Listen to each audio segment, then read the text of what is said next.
Greetings and good Wednesday afternoon. What is it? August 2nd, 2023. Still the third decade of the 21st century. Third decade of the 21st century. So this is my regular channel. I just recently started a nerdier channel, J Vegas Nerd C&D. I'm going to put all of my strictly nerdy, geeky, cosplay stuff over there, and I'll keep this one strictly socio-political. While there's a shit ton of stuff I could talk about, I want to talk about an experience we had recently. So every year within the last few years, our family has decided to make GalaxyCon Raleigh like our Disneyland. It's our summer trip. It's where we save up money and splurge unnecessarily on, unnecessary purchases, up to and including meeting celebrities, getting autographs, getting photos taken. It is a great time, and for people that are kind of nerdy and geeky and really enjoy being distracted by the stories that actors and actresses tell, to sort of drown out the socio-political nonsense. GalaxyCon's a big deal to us, and this year Stephen Amell showed up, and we knew that in advance. And the short version is this: Stephen Amell made a comment, and I'll tell you firsthand, my wife and I were at his panel. I'll paraphrase. There were at least 100 other people, close to 100 other people at the panel. I don't know. I don't want to speak for them. I don't want to speak for their experience. I'm not trying to put words in Stephen's mouth, and I'm not trying to compete with anybody else who has a better memory or has video footage. But here's what I remember. Stephen Amell essentially said that he stands with his union, he supports his union, but he doesn't agree with striking, and he doesn't like the tactic of striking, that he thinks it's a reductive negotiating strategy. That's it. But he supports his union, and he's going to do what his union does. I don't know if he's going to be on the picket line itself unless somebody asks him to do so, but for all intents and purposes, he's participating in the strike. Now, if the SAG-AFTRA union has a laundry list of things that everybody's expected to remember, and he didn't remember one or two items, and in accordance with their laundry list of rules to follow in accordance with the strike, he violated one or two, that as a non-SAG-AFTRA person, I don't know these rules. But he has been getting a tremendous amount of hate. Now, I don't know if it's on multiple platforms, but my wife has been informing me, and I saw a little bit of it. In her estimation, Facebook, positive; Instagram, negative. They're both owned by the same company, but it's funny where people on Facebook are like, all good, no problem, blah, blah, blah. And then, but people on Instagram, who apparently have different handles and are really, really enjoying the anonymity of the internet, where you can say things without the risk of being punched in the face. He's getting a lot of hate. So where do I stand on the subject? As somebody was there, I was there for Stephen. He was one of the people I wanted to see. We specifically went to his panel. There were other panels we missed. We made sure not to miss his panel. We enjoy him. We enjoy him as a celebrity. We enjoy his personality on social media. We like Stephen Amell. We didn't get anything else out of that but pure enjoyment. We thoroughly enjoyed his panel, and that's what we got out of it. We didn't get any other greater messaging. He talked about becoming a U.S. citizen, and he talked about one of the things that we have is the right to vote, but he doesn't agree with the fact that people try to tell you how to vote. It's like, no, I want to do it my way. And I completely agree. This is my socio-political channel. I couldn't agree more. In lieu of having a better third option, which he mentioned, he's like, we need more choices. I don't disagree whatever, or I don't disagree whatsoever. We are currently stuck in what's called a two-party system. There's other parties that exist, but they don't get any traction. They don't get any airtime. So quite literally, all the major corporations, to include media corporations, have pigeonholed us into a two-party system. But people forget, you can write candidates in. You can vote for alternate candidates on the ballot. If other candidates like Vivek Ramaswamy don't become the Republican National Convention's choice, we can still write him in. If Larry Elder doesn't become the RNC choice, we can still write him in. We don't have to vote for who's on the paper. And then that gets into the whole electoral Congress, and I won't get into that. I made a separate video for that. I'll leave that alone. What we got out of it was pure enjoyment. You know, his talk of that stuff and the socio-political was maybe a minute or two, and then he just went right into the questions, and that was great. I even got to ask him a question, and I can't make this up. I spoke about it on my other geeky or nerdier channel. I asked him a question, and prior to asking him a question, I made a statement that I had no intent of being funny. I did not intend for it to go over. I also didn't intend to make any other statements. I have like a 40-second video, which was all my wife was able to capture, because apparently the phone kept trying to autofocus and it didn't give her the confidence that it was getting good footage. So every time it was focusing on her end, she thought it was focusing in the video, so the video was going to be all blurry and crappy. So she only recorded a small portion of it. I'll try to include it in this as part of this video. I told him for 20 plus years of my life, I too had a job where I had to support, defend, and enforce things that I didn't necessarily agree with. And he asked, well, what'd you do? And I was like, well, I was a Marine for 20 years, and you know, there was some applause and whatnot. And I told him, I was like, yeah, we used to call it putting frosting on a dog turd and calling it a cupcake. And I was just being honest, because that's also how we talked in the Marine Corps. That's just how we did it. And there's a lot of things that other people find hilarious that was just everyday talk for us. So he starts laughing, like good heavy belly laugh. And then he says, yeah, you just got to eat that shit. And I responded, it's difficult when you run out of frosting. And again, he's dying, and he's like, you're going to get me in a lot of trouble.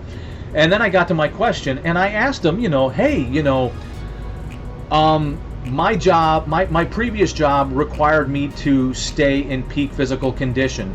They measured my physical condition, and they measured my height and weight.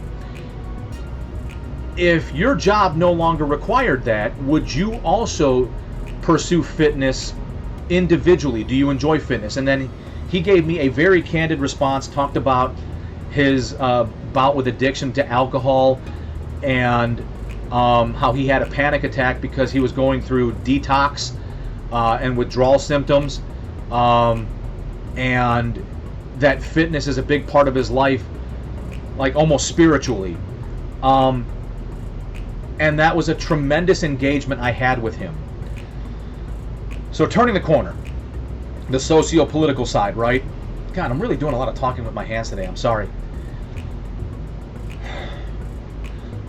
A couple years ago, maybe, I'd say a couple years ago, I had to come to the realization that if I boycotted every piece of content that had a celebrity that on some level I disagreed with socio-politically, then I would have nothing to watch.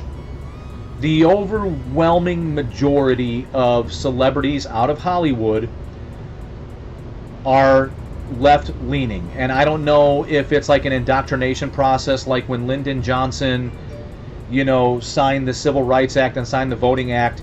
He did so with the explicit intent of trying to indoctrinate and secure the black vote or the minority vote for 100 years by basically placating them and patronizing to them and creating the welfare state and whatnot. But I digress. the overwhelming majority of Hollywood I would probably disagree with on some level. If for no other, if one topic among many is gun control, I'm a big proponent of the Second Amendment for no other reason than to scare the living shit out of my elected officials. You are elected by us to represent us, not yourself. I don't understand the fascination with Trump, who was a millionaire or billionaire that decided to become a politician. I am more curious about the politicians who became millionaires in office. But I digress yet again.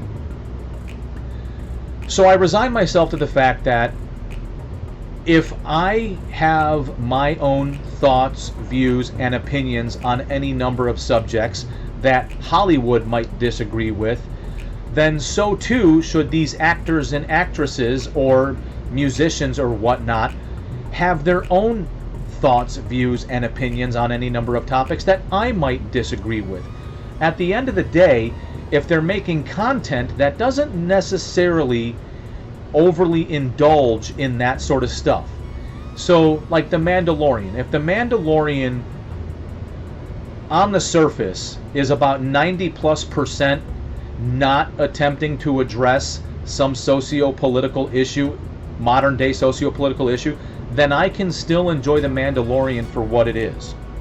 I don't know that there's much content being made right now that doesn't try to address in some way, shape, or form a modern socio-political concept. So with that in mind, why is it Stephen Amell cannot have his own thoughts or views or opinions on subjects? I feel like all the hate he's getting on social media, especially Instagram, is people utterly pissed off that he's not falling in line with the rank and file, that he's not eating the frosting covered dog turd like it's the most delicious cupcake ever made in the world, like he's not allowed to be an independent person with his own thoughts, views, and opinions.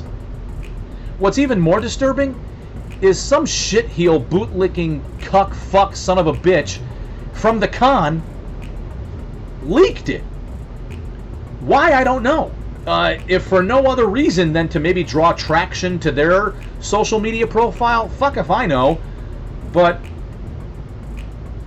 if there was a perceived level of confidence in that, in that area of the con where we went to see Stephen, somebody violated the that confidence for selfish purposes, and you suck. You suck. If this was not your intention, I apologize. If this was an unfortunate consequence, then I apologize. If this is an unfortunate response, then I apologize. But if you did so with the full intent and purpose of trying to fuck him over and to try to draw attention to your channel, your social media profile, you suck. You suck. You are the dog turd. I don't even know if you got enough frosting, but you're a piece of shit. But that's where I stand on the issue, is that as an individual man who just recently became a United States citizen, why is he not allowed to have his own thoughts and opinions? Why is he not free to think and, even for that matter, express himself? Is he not participating in the strike? Is he not actively participating in the strike? Is he still making content? No, he's not. Part of what he said, for those who were paying attention, part of what he said in that panel, for those who may not have mentioned it for the sole soul-sucking purpose of trying to enhance their brand, is that there's more than just the writers. There's more than just the actors involved. All right? There's the entire production crew, the cameramen, the camera operators, the editors, the sound guy, the gaffers. All of these people are out of work because the Writers Guild struck, and then the Actors Guild decided to join them. I'm sure they have their reasons. I'm not going to pretend to even know what those reasons are. But he also made mention that you're affecting more than just yourselves. It's one thing to make decisions and band together as a group knowing full and well that there's consequences just for you and you alone, but you're creating consequences for others. All right? And he briefly touched on that, and I'm paraphrasing. So, again, shame on you for whoever did that with the explicit intent of trying to increase your brand recognition. With that being said, I got one last fleeting topic. I saw something, and I have to paraphrase it because I saw it on Instagram. It was a thread, and I don't know who posted it. I can't because I can't find it. But it basically, to paraphrase it, they talk about how the writers and the actors are striking over monetary reasons, and that there may be more to the story than what we're aware of. As in, I guess when it comes to streaming platforms, that in order for there to be complete and total exposure, we would have to know exactly how much revenue that streaming network is making off of said property. All right, whether it's a television show, an original creation of that streaming network, whatever the case may be, we would have to know the actual numbers, because some of the things I've heard is people are striking over residuals versus lump sum payments under the pretense that you were paid X amount of dollars, but the constant revenue coming in from that property streaming is making billions of dollars. So we would actually have to see the numbers. And then within the same thread, they talk about, okay, well, how much did it cost to create this? How much does it cost to carry this property on the streaming network? How much revenue does this property actually generate? If it cost $1 million to make, and they're only bringing in $100,000 a year, then they're potentially still $600 or $700 in the hole. It was a very well written thread that explains a lot of different aspects of the possibilities that could be out there. And I feel as though there's some legitimacy to that. And I also think that the Writers Guild and the Actors Guild have some legitimacy behind their complaints, thus prompting the strike. I think all things can be true. And I think Stephen Amell is free and clear to have his opinion, but I think at the end of the day, what's the bigger action at play? Is he participating in the strike? Is he making new content? Is he honoring the strike? Well, there's 1,071 rules you got to follow, and he's only following 1,064. Okay, you got him. Let's go get some boards and some nails and let's put him on the cross. Let's crucify him. Whatever. So here's the deal.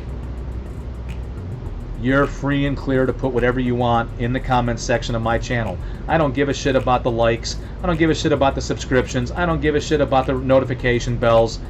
My channel's small. So there's a really good chance your voice will be heard. If you leave a comment, I promise I will read, react, and respond to your comment. If your comment is shitty, if your comment is ultra negative, and you're one of those that loves to hide behind the anonymity of the internet because of the lack of consequences, the utter lack of getting punched in the face, you're still free and clear to make your comments. But if I respond equally in kind, don't be surprised. Don't get butthurt. Take it like a grown-up and deal with it.